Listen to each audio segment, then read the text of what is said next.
Everyone, it's Ajanette, and I am here to do your Chapter 3 lecture. I have a little bit of a scratchy voice this morning, so please excuse me. That being said, we're going to talk about sexology. When you're talking about ology, you're talking about the study of, and so this is the study of human sexuality. And when we're talking about human sexuality, it is an interdisciplinary field, but all of the fields are in fact social sciences that contribute to the work that we do in this class and what we're learning about, including psychology, sociology, anthropology, human development, biology. So, of course, biology is a life science, but all of us draw upon scientific methodology, and we'll go through some of that today. We might take a little bit different approach when we are operationalizing some of the concepts in social sciences that we study, because we need to find a way to objectively and empirically observe more abstract concepts, right? So we'll talk more about that. When you talk about people who are sexologists, they actually study sexual behaviors, feelings, relationships. A sex therapist might actually engage in work with couples or even individuals to help them better understand their own sexual functioning, sexual identity, sexual needs, compatibility, and give them tools and resources to kind of reconcile any challenges that they have. It's been my experience in teaching this class for a while that people come in with preconceived biases, and very much they're impacted by the socialization that occurs outside the classroom, in the family, and many social systems kind of place a stigma on sexuality, and so there's conflicts that often emerge, and you have to kind of be healthy within yourself in order to have a healthy, functional relationship.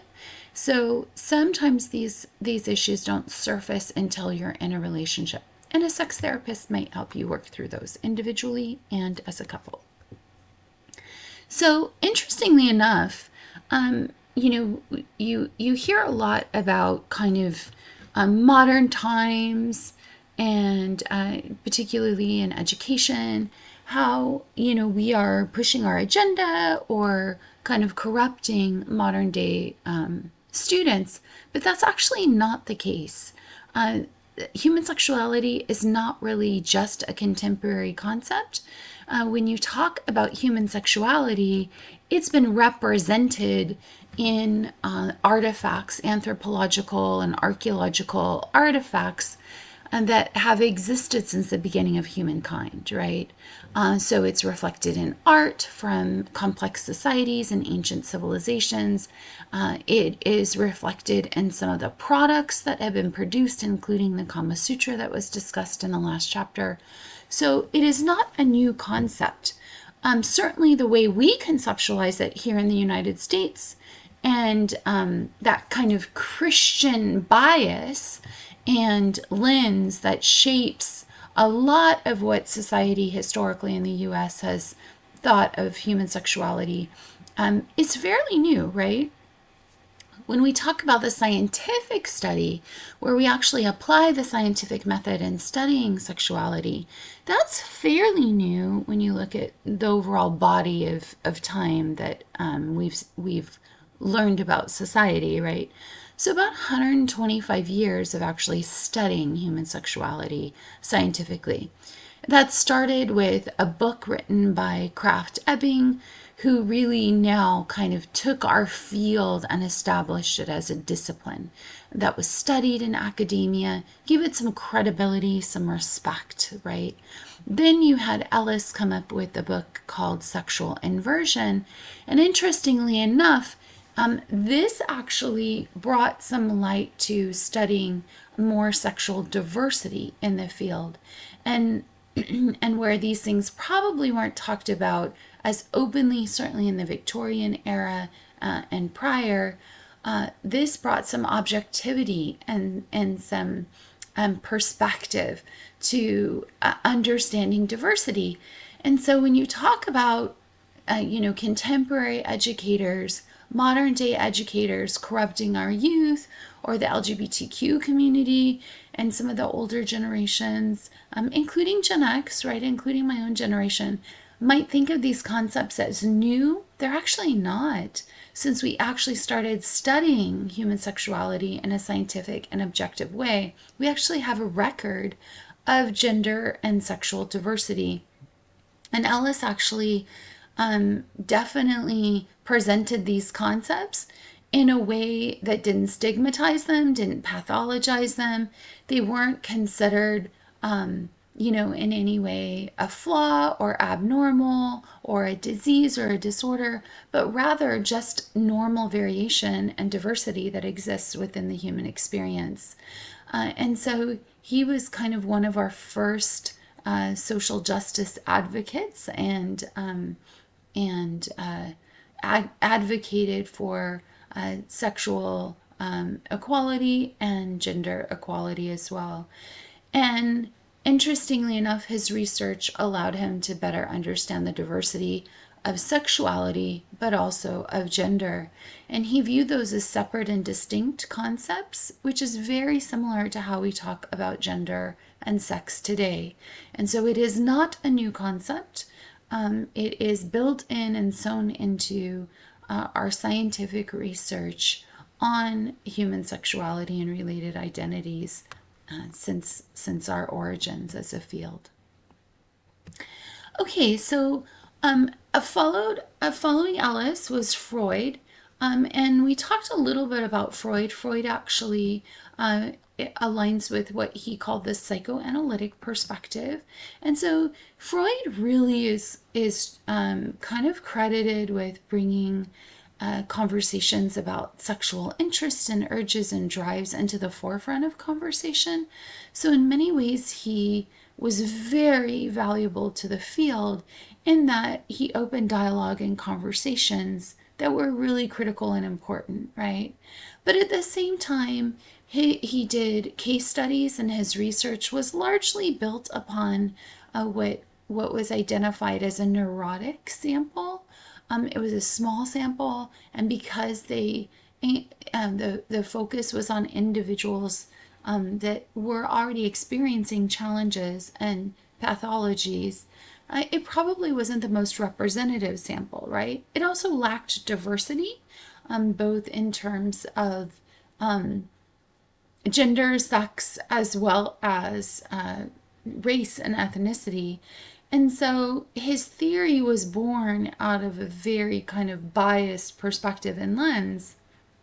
And he also, as I shared in our last chapter, he also had his own personal family structure and influences that definitely shaped his theory. And that's not uncommon. We see that in a number of theories, right? Where something from their past or their experience and lived experiences has inspired their research and also their theory. And that might be the case for you too, right? And that's okay. However, with Freud, the sexual undertones of his theory were by and large not well accepted throughout the scientific community, and furthermore, his research is not well supported, or his theory is not well supported by the research.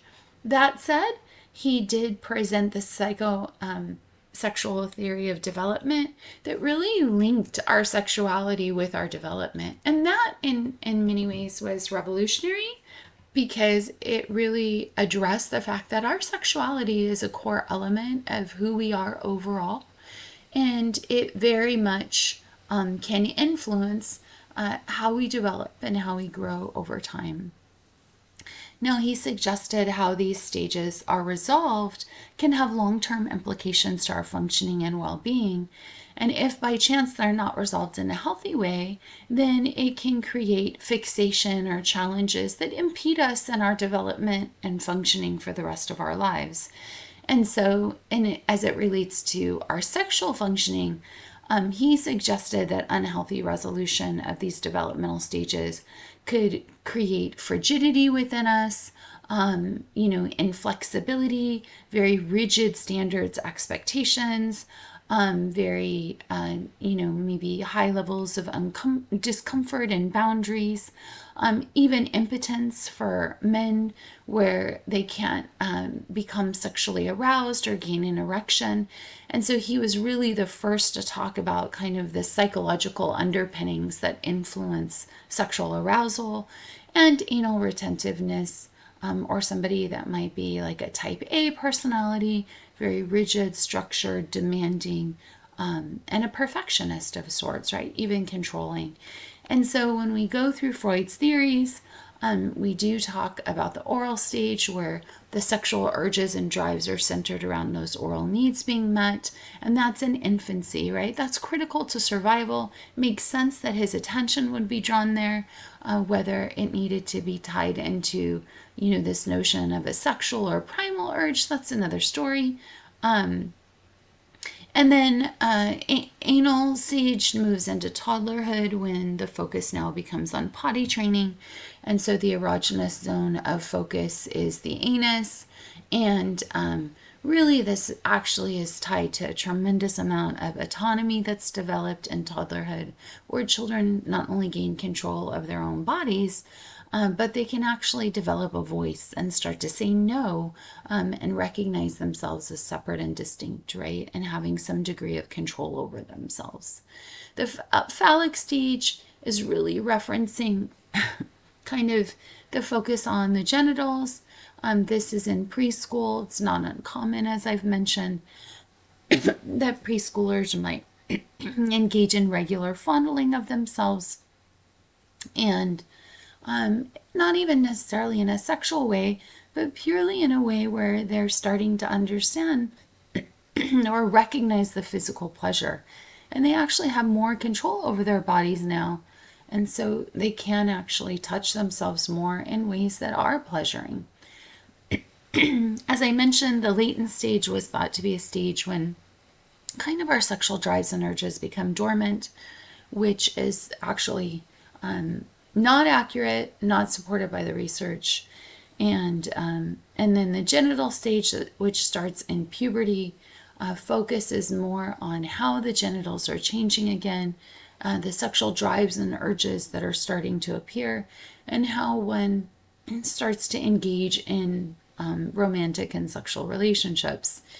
And again, his theory focused on heterosexual relationships, but we know as sexologists and scientists that actually through puberty, those romantic interests occur in sexually diverse identities as well. So it's really just a time when all humans, regardless of your sexuality and sexual interests, all humans start to better understand and define who they are sexually and what they're attracted to, right?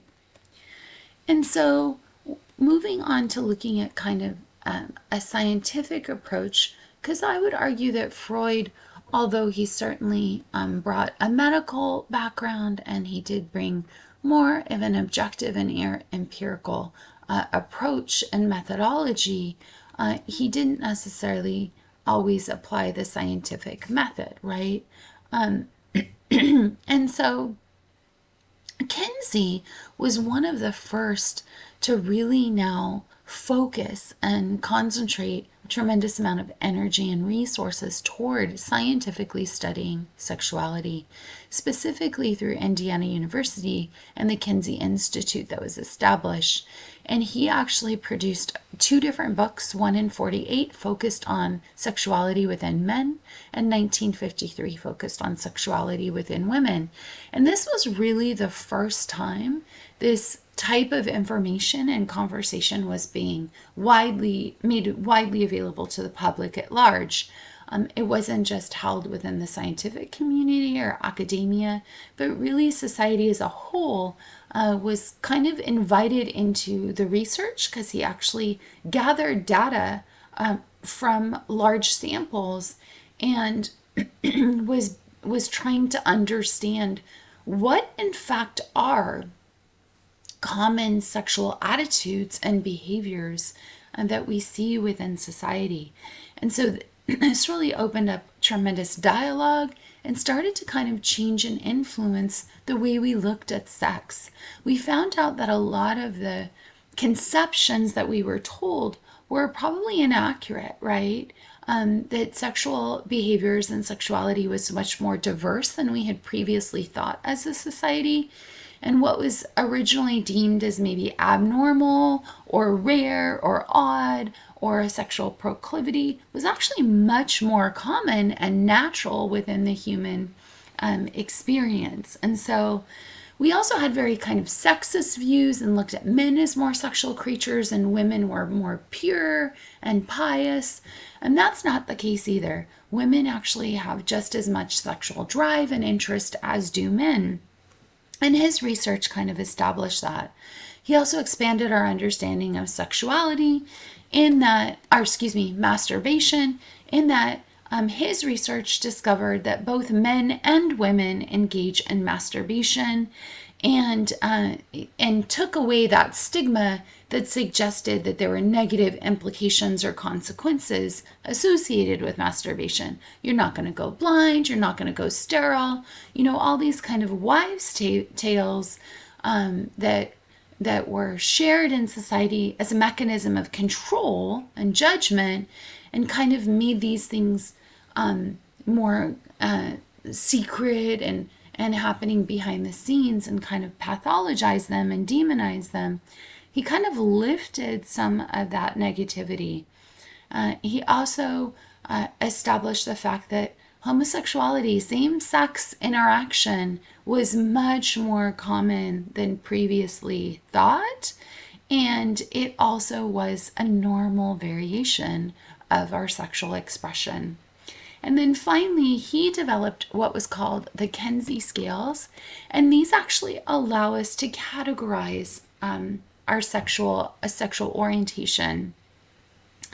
And he suggested it's not a category in terms of a box. You're not either or, but rather it's a continuum, right? So I describe myself as mostly heterosexual because by and large, I'm only attracted to men, and I have only had sexual relations with men. But I did find at one point in my life an arousal and attraction toward a woman, which indicates I'm not wholly one or the other, right? That I have a degree of heterosexuality. And that's what the Kinsey scales produced. And so again, one of our foundational pioneer researchers in the field opened up this concept of gender diversity and sexual diversity years and years ago. These are not new concepts being discussed, right? Masters and Johnson were also incredible pioneers in the field, and their research was really bold. Masters was actually a gynecologist, and these were two researchers that actually ended up getting married and had a sexual relationship. And even after they divorced, they still conducted research together. But Masters was a gynecologist. He had his own gynecological practice.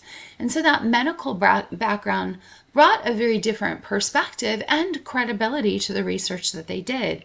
But it was still taboo, and it was still largely not talked about, and certainly never studied in this way before. They literally studied people having sex, both masturbating individually, and they studied them in machines, in labs. They actually had them hooked up to monitors, and they were studying their physiological responses, right? So their muscle tension, their perspiration rates, their heart rate, their blood pressure, their temperature.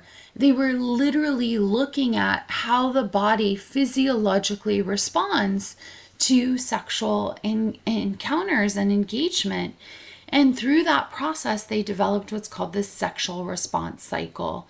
They also established the fact that although there are some slight variations, women and men by and large experience the same stages of sexual arousal. And so we first start with an excitement stage, and this might become where our heart rate, our respiration rate increases. our genitals start to become engorged and responsive. We start to feel that sexual desire. A plateau is where that sexual desire is maintained, right? And we are experiencing a persistent degree of pleasure, enjoyment, engorgement, arousal, and then we experience an orgasm, which kind of is a peak in that arousal, and then a resolution when our bodies go back to homeostasis. Our genitals return to a normal a state, a non-aroused state, I should say, because arousal is normal too. Our heart rate slows down, and our bodies just return to that kind of basic functioning. And so here you have a visual representation of what's called the sexual response cycle. There are slight variations between men and women in that women actually have been documented as being able to experience multiple orgasms. Well, in that plateau stage, right, they can orgasm, return to plateau, orgasm, return to plateau, orgasm, and resolution can come after multiple orgasms, whereas men typically have to go through they might go through an orgasm and then they go through a refractory period, right? Their bodies return to normal and our homeostasis, I should say. And then they might go through a period where they can experience another erection and orgasm. But it does take time, and certainly the younger they are, that shorter that time period is needed for that that re-engagement. But older individuals need longer time periods. That resolution and refractory period extends. And so certainly age can be a factor too. So overall, these are kind of new methodologies in studying sex scientifically. When we're talking about the scientific method, we're talking about a systematic, objective way of gathering evidence. We test our assumptions or our theories, what you might call a hypothesis, right? An educated guess. So we first form we gather research. We look at what we already know about a particular research topic or research question. We use that information to form a hypothesis, and then we research and test that hypothesis through scientific observations and methodology. So when we actually develop our hypothesis and our prediction, we develop in such a way as to allow it to be formally tested, right? So that's the problem with Freud's theory, is a lot of his theory could not be actually tested. How do you test the unconscious? How do you test something that's repressed, right? That we have no awareness of. And so in scientific research, we actually will subject it to a test. And then through that testing process, I do want to say not all scientific studies are experiments. Experiments hold to very controlled and rigorous conditions and criteria. We do have a ton of non-experimental research. Some things aren't even ethically possible to experiment with, right? Like I can't look at the effects of sexual abuse on an individual's psychological functioning because it's not. Experimentation requires that I randomly assign people to groups. So I'm comparing sexually abused to people who weren't sexually abused. I can't assign someone to be sexually abused. That's not ethical. So there are lots of scientific processes and studies and methods that we use that are not experiments. So don't use those concepts interchangeably. A scientific study is not always an experiment, right? Use experiments only when they meet the criteria for an experiment. And we'll talk about what that is in just a second. But you do want to test it scientifically. Then based upon that data, you analyze the data, you statistically analyze the data using appropriate statistical techniques and methodologies, and then based upon what the data shows, you make appropriate inferences. And that's why inferential statistics is so critical to our field as scientists, right? Because we do not just say, oh, it looks about right. No, does it meet the threshold based upon the criteria that we've established in the scientific community? And then if it does in fact show statistical evidence, then we interpret that evidence using appropriate theory, logic, and we show how those results might explain not only answering our particular research question and answering the question whether our hypothesis was accurate or not, but how do our findings fit into the larger body of research? So a couple different observational methods or scientific methods include experiments. Now, experiments are the only way that we can test cause and effect. And so because we're testing cause and effect, right, it has to be very controlled. And so experiments require what we call control and manipulation. It's a very carefully controlled study and process. And the first thing we do is we define our variables. So an independent variable is the causal variable. We're testing, does sexual abuse impact psychological functioning? Let's say self-esteem. The dependent variable is what we're measuring. That's the effect variable. So the independent variable is the presumed causal variable. We use that to create groups that we compare against one another. For instance, sexually abused to non-sexually abused, right? I cannot decide who goes into those groups, and so therefore I cannot study the effects of sexual abuse on self-esteem through a true experimental process, because I cannot randomly assign, literally flip a coin for every participant and determine who's going to be in one group or who's going to be in the other. So those different groups are called levels of the IV, and they create our control group, which is our who we're comparing. Our experimental group too. And our experimental group is who's ever been exposed to that treatment or to that IV, in this case, sexual abuse. Again, because I can't randomly assign who's in what group, I cannot determine through an experimental methodology the effects of sexual abuse on self-esteem. Now, what I can do is study the effects of sex education on, let's say, safe sex practices, right? And I can randomly assign a group of young people to a sex education course, and I can compare them to people who have opted out of sex education, and I can monitor their sexual behavior over time and determine if the age at which they engage in sexual activity differs between those who have been educated through sex education in a formal sex education manner and those that have not.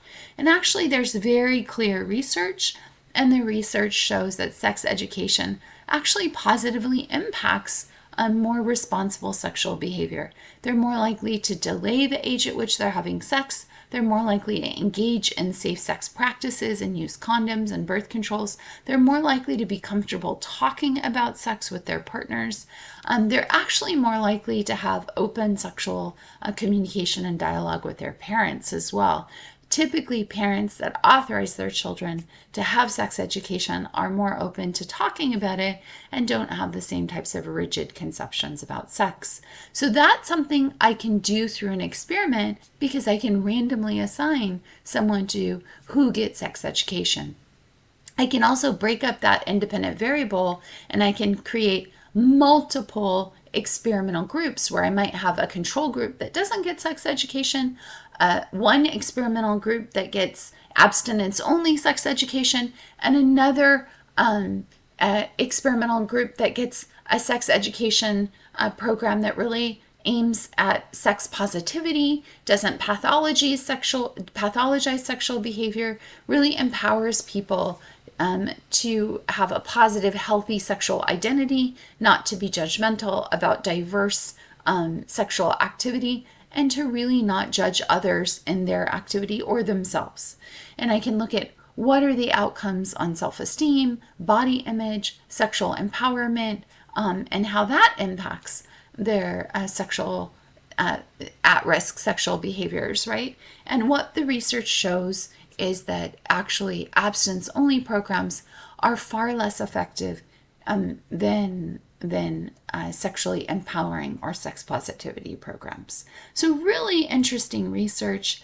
When you're asking whether something is an experiment or another scientific method, the key question is, can the groups be randomly assigned to the different levels or groups of the IV, or can the participants be assigned? If you're looking at sex differences, gender differences, those aren't things I have control over as a researcher. I can't randomly assign someone to be male or female. So those types of studies are not in experiments, right? We do have quasi-experimental things where we kind of look at, we do make comparisons, right? We do compare groups to one another, but if they were not randomly assigned, right? So you have a group of participants, you have your sample, you flip a coin, you randomly assign them to either the experimental group or the control group. And those groups are different levels, represent different levels of your independent variable. In this case, our independent variable is sex education. The levels are those who received sex education compared to those that did not. So the control group is the one that is not exposed to the IV. They did not get the sex education. The experimental group is the group that did get the exposed to the IV or the treatment, and that is the group that received the sex education. And then we're comparing the DV between those two groups. In this case, like the age at which they engaged in sex for the first time. So the dependent variable is what is being measured. So we're effectively testing whether the IV causes a difference in the DV. So the independent variable is your causal variable, and the dependent variable is your effect variable.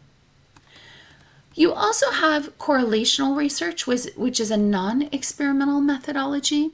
And in correlations, we actually are not comparing groups. So we do not break participants up into different groups. We don't expose them to different conditions. Instead, we measure. There's only measured variables in a correlational study, and we statistically look at the relationship between those variables. So we might measure age at which someone engaged in sexual behavior and self-esteem.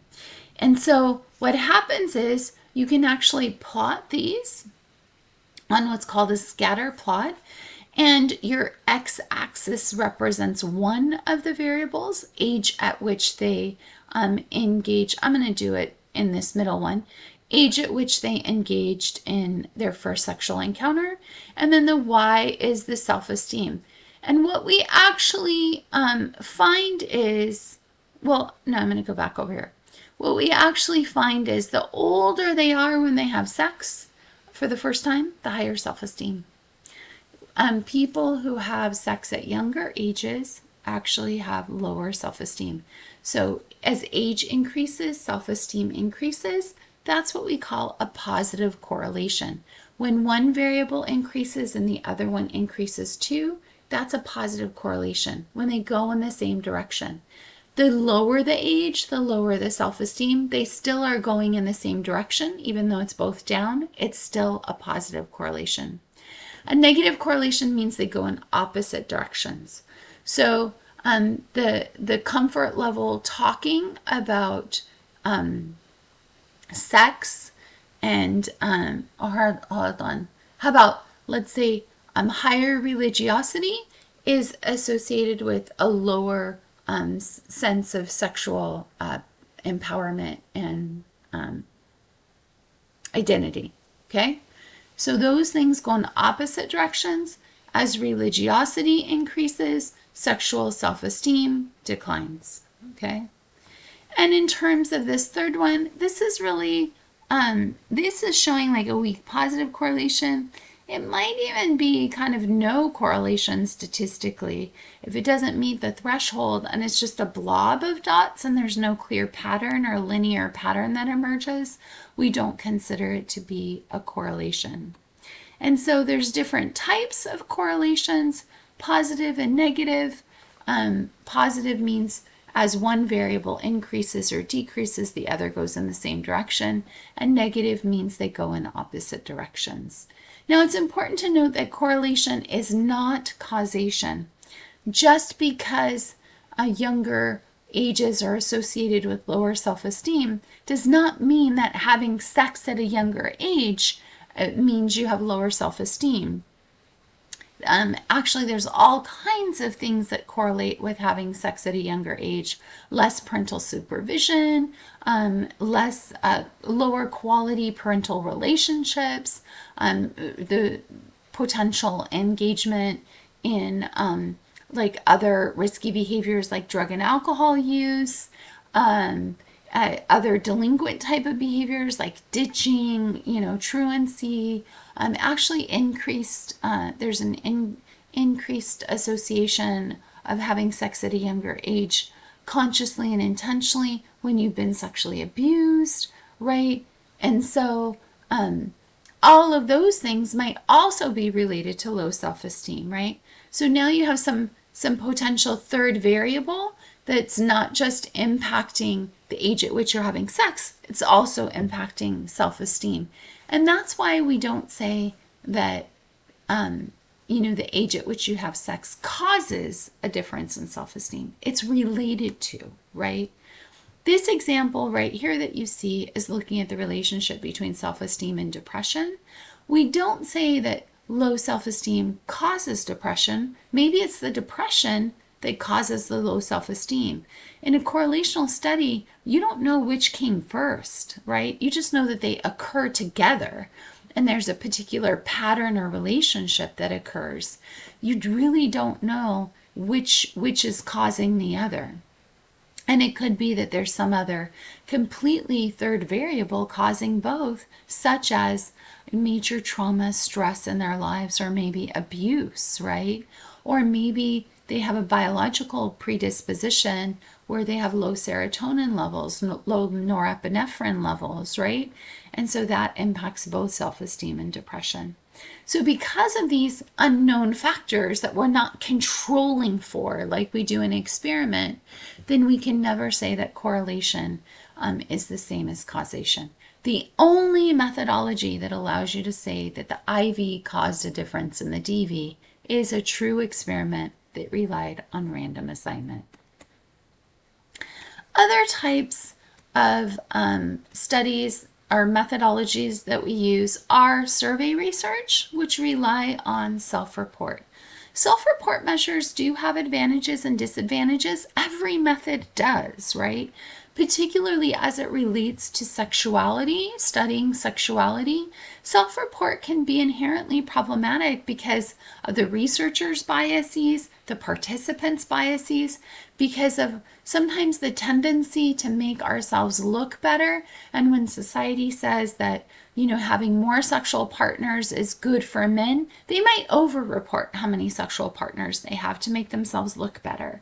And women, because society says having more sexual partners makes us sluts, women might underreport it. So we do have to consider that bias that's influencing the truthfulness or the accuracy of the reports, right? But by and large, survey research allows us to gather a fairly large amount of data from a lot of people in a very simple, efficient way. We can literally develop a paper and pencil survey, an electronic survey, and collect data. So you see survey used two different ways when we're talking about research methodology. You can talk about survey as an actual tool, which can be used in an experiment, or you can talk about the method itself, which includes self-report, measures that can be used for correlational purposes or can be used for experimental purposes, right? Survey research, like the type of research, is non-experimental. The tool itself can be used in an experiment or in non-experimental methods, but it does allow us to gather in a pretty cost-effective way a large amount of data from a large amount of people, which means it's much more diverse. There's greater representation, right, in larger samples, so it can be very helpful. Here's a really important survey that's been done is the National Health and Social Life Survey, and it was the first national representative study, so they collected data from people across the US in this study to really understand just general information about sexual behavior and sex practices. This was originally founded to understand behavior that might increase the risk of AIDS, and then of course with that knowledge they could help to combat AIDS, right?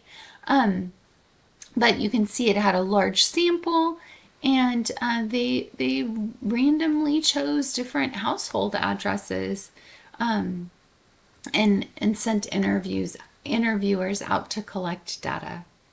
And now we can send out electronic surveys, right? You might have one pop up on Facebook or some other social media, or a friend might share some research that's being conducted by someone, you know, that kind of stuff.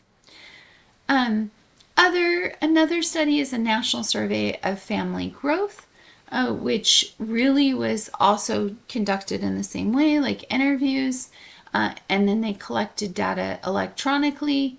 And this is, again, where they were able to find out that sexual behavior is much more diverse. So they collected data on reports of oral, anal sex, and same-sex engagement. They also compared differences across different ethnic groups. And what they found was that, younger people were more likely to start delaying the age at which they were engaging in sexual behavior. The National Survey of Adolescents and Young Adults in 2003, also a large representative sample of people between 13 and 24, found out that people did have concerns about their sexual health, studied perceptions of, do we feel pressured into having sex, and what the value of waiting. So looking at timing of sexual encounters, again, because it's targeting young people, adolescents, right? So what information is informing their decision to have sex, and what do they know about safe sex practices? Another study was the National Survey of Sexual Health and Behavior, also focused on promoting healthy sexual behavior, and they found that there was tremendous sexual diversity and variability. They also found that vaginal intercourse was very helpful for men orgasming, but women often needed additional stimulation, oral sex, digital penetration, that kind of stuff. Of course, because, the clitoris is not always fully engaged in vaginal intercourse, right? And the clitoris is the same skin that's outside, that covers a penis, and that surface area is concentrated into clitoris, which is why clitoral stimulation is often associated with orgasm. Also, different acceptance and support toward sexual diversity, and women tended to have better, more accepting attitudes, particularly toward bisexuality. Biphobia is real, both within the LGBTQ community and within society as a whole, and it seems that women are more accepting of bisexuality and sexual diversity overall than men. So We also use some methodologies that involve observational methodologies, like a naturalistic observation or even a field observation or a lab observation. These can be case studies where they're focused on a very narrow, either single person or a very narrow group of people. But we basically observe and record the behavior. And there's also an eye tracking device where we can see what participants are looking at. So if we wanted to see, like, if we wanted to monitor their physiological responses, we could see how their physiological responses might differ when they're watching, different types of stimuli, right? And then there's also biological studies. And so we can measure, as I already mentioned, Masters and Johnson, where they're actually looking at, like muscle tension, heart rate, respiration rate, perspiration rates, very biological engorgement. They actually had devices that were inserted into the vagina so they could study how the vagina was changing and responding. And so all of these things can be used. Additionally, MRIs, where they're actually able to get an inside look of different structures and genitals, right? They can also look at different brain regions and find out, like, are there differences in brain regions across individuals who that engage in same-sex behaviors compared to those that don't, right? fMRIs are functional MRIs, so they use that magnetic resonance technology to actually map what's happening in the brain. They look at the blood flow in the brain while they're engaging in a behavior. So it's kind of producing a map of that activity while it's happening.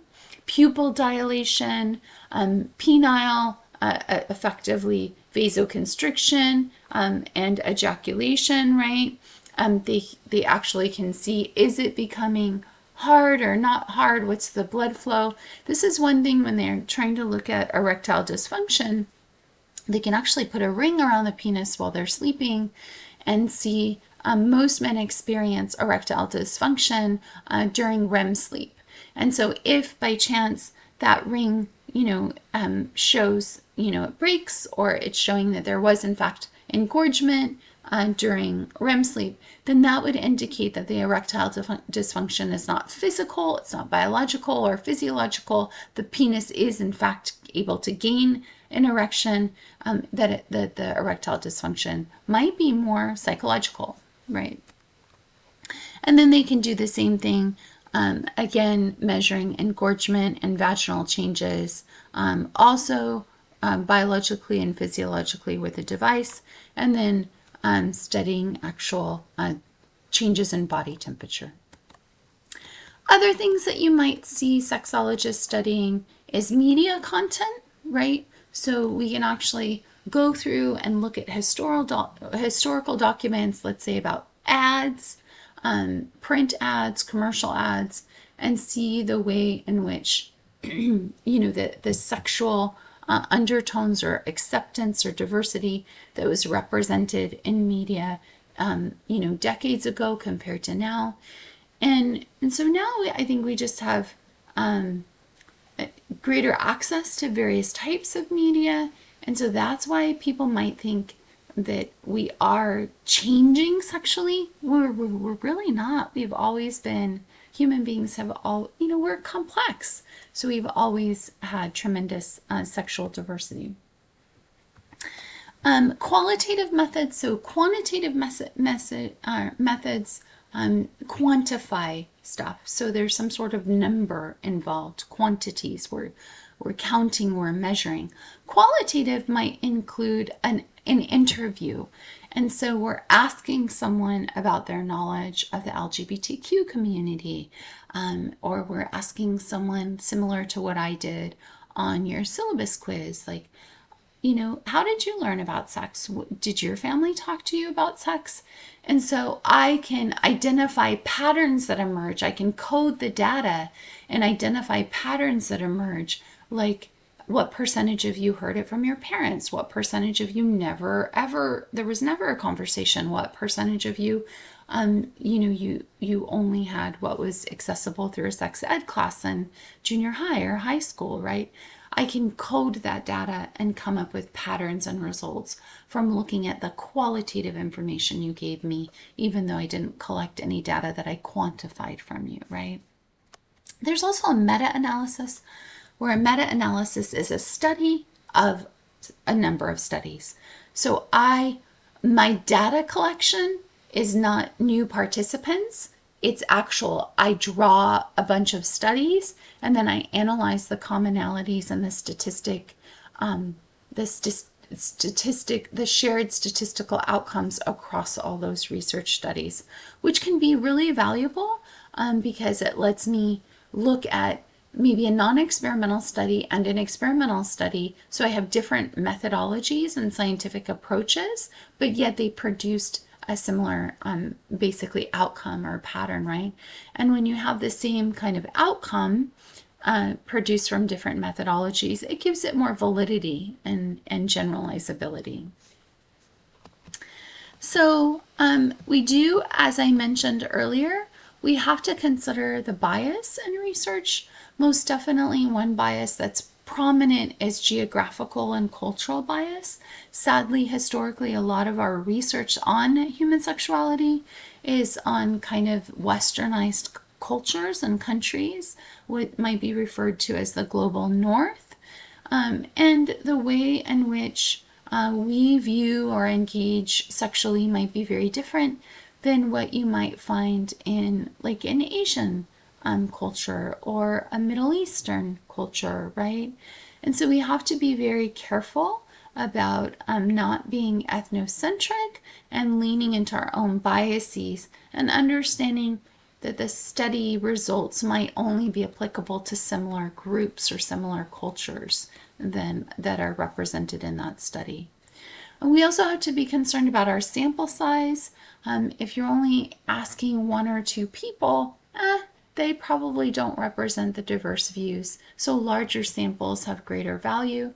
Thus, some of those survey studies that we referenced are of significant importance to our field.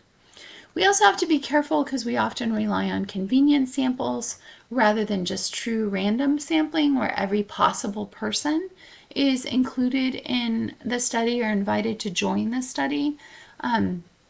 And so convenience samples and just who's readily available may not always be representative as well. We have our own biases as researchers. We have our own implicit bias. That doesn't mean that we're racist or we're prejudiced. It means that we too, as any human being, is influenced by socialization. And so we do have biases. Just being raised in American society shapes our perceptions of sex very differently than being raised in, let's say, Afghanistan, right? It's very different. So we have to be mindful. As a woman, my perceptions are shaped differently than maybe a man. As a cisgender individual, my perceptions are shaped differently than maybe a transgender individual. Just the right to even be me is influenced by my gender identity or my sexual identity, right? So we have to be mindful of that. We also have to be mindful that, we can't always directly observe certain sexual behaviors, like, let's say, sexual abuse or sexual trauma, right? And so certainly you have to be mindful of when you are doing direct observations, you're observing them in a specific context, which may not always generalize to other contexts or other people. And then things that you can do to manage your own biases, research bias, is we want to try to use random sampling and probability sampling wherever possible. And we want to, if we're doing experiments, we want to try to make them as natural as possible so they're not creating such an artificial circumstance that they can't be generalized or reproduced. We also have participant bias. Sometimes they may not always complete or answer all the questions in a survey. Some might skip a large portion of these questions or a large portion of these questions. So you may not always have consistent responses or complete and thorough responses on every question. So you have to be careful about how much missing data might influence your comparisons. Also, as I mentioned, people might exaggerate or minimize. So how they respond to the questions or answer the questions truthfully is influenced by kind of social perceptions of that item. You have volunteers that might have their own bias, so they ask questions in certain ways that might emphasize or show a particular emotion or show judgment, and that can influence people differently. You also have volunteer bias where there's certain people that volunteer for studies, people who are willing to participate in a study on the topic of sexuality may actually be more comfortable with their sexuality and talking about it. We already talked about self-report not being reliable. We already talked about how participant bias might influence the results. So things that we want to do is we want to make sure that there's good retest reliability. So if participants are actually interviewed twice and report consistent answers, right, they didn't change their answers, then that is showing reliability, good reliability. You also want to see that there's inter-rater reliability, so maybe interviewer 1 compared to interviewer 2, and both are producing about the same results and consistency in their interpretation between the two interviewers and researchers as well. You can use electronic or technology, so electronic surveys or technology to collect and record responses, so it's more likely to be accurate and not miss stuff.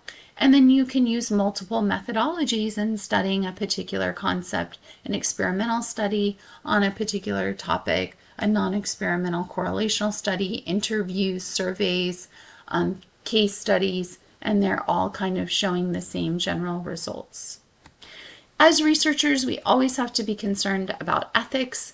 For sex research, that also is particularly relevant as it relates to privacy and confidentiality. People are sharing what's arguably some of the most personal information they can share about themselves, or they're engaging in very personal behaviors.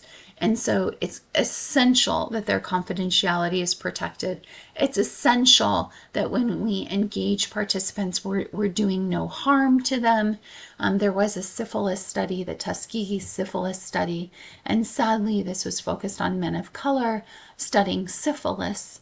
And even after we discovered the positive benefits of antibiotics and how antibiotics could be used to cure and treat syphilis, these men were still exposed to syphilis, and then that syphilis was allowed to take a natural course without them being given the antibiotic, even after we had scientific research that established it as an effective treatment. So that kind of, highlights some of the scientific racism that has existed, not just in the scientific study of human sexuality, but all scientific research since the beginning of a kind of academia and science. Informed consent is critical. They need to have a good, solid understanding of what the risks and implications are and the general nature of the study so they can make an informed decision to participate or not. And then the National Research Act in the US actually governs research ethics. It was created by the National Commission for the Protection of Human Subjects in Household and Behavioral Research. It actually produced the Belmont Report, which outlined ethical guidelines for all researchers, and it required that all research institutions have an IRB board, which is an institutional review board. Effectively, that is a board of professionals and community members that help to protect and ensure the rights of human subjects, participants. And so they will be comprised of an interdisciplinary group that reviews the materials, even community members. They review the applications and materials proposed for a particular study, what the research questions are, who the proposed subjects or participants are, the procedure, and then they offer insight as to whether they feel it's ethical or not ethical, whether the benefits outweigh the risks, and what adaptations or edits need to be made to the informed consent to make sure that the participants really are making an informed decision.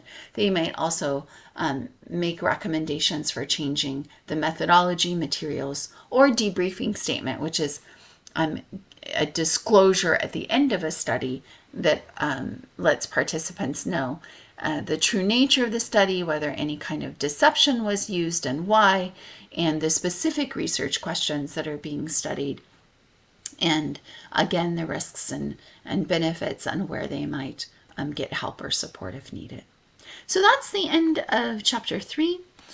Here are some important reflection questions I'd love for you to review on your own and consider and address in your reading and lecture notes. And then as you wrap up, chapter 3, then I do want you to make sure you're doing your reading, engaging this lecture video, taking notes accordingly, including an outline, definitions, and examples in your own words, and then answering those reflection questions and submitting your proposed final questions in the appropriate Google Doc. And then after you submit those, make sure you work on your learning activity, which will have you engaging in analyzing empirical studies on sexual activity and behaviors this week. So enjoy, look forward to reading your submissions and hearing how your perceptions might be evolving. Take care.